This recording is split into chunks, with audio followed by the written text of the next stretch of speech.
السلام عليكم، شلونكم؟ شو اخباركم؟ يا رب تكونون بخير بنات وشباب. يا جماعة انتشر مقطع، طبعا احنا نشرناه البارحة. الرجال هذا اللي ظل عائلته، تدرون من البارحة لليوم خطية، العائلة مالته كاملة داخل الانقاض اللي تعرفون اللي صار انهيار ترابي في مزار قطارة الامام علي عليه السلام. هذا الرجال خطية، عائلته كلها، مرته وبته وابنه كلهم تحت الانقاض. وحسب ما قالوا طلع بس ولد واحد هو البارحة، حسين اتصور، وباقي عائلته كاملة، بته ومرته وابنه الثاني داخل الانقاض. خلينا نشوف هذا المقطع وادعوا له بالتسهيل خطية، والله العظيم كسر خاطر من البارحة لليوم.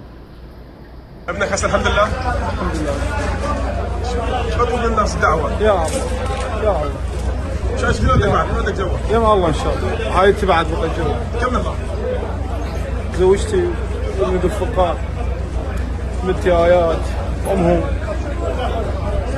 والتسهيل من الله ان شاء الله. السلام على الحسين وعلى اولاد الحسين وعلى علي بن الحسين وعلى اصحاب الحسين، يوم ولدوا ويوم استشهدوا ان شاء الله، وان شاء الله يم علي بن ابي طالب ان شاء الله. ان شاء الله. ضيافه امير المؤمنين ان شاء الله.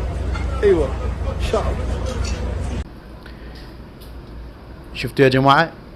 يقول ضيوف عندي الامام علي، ان شاء الله يا رب العالمين الله يسهل امرك ويطلعون سالمين ان شاء الله.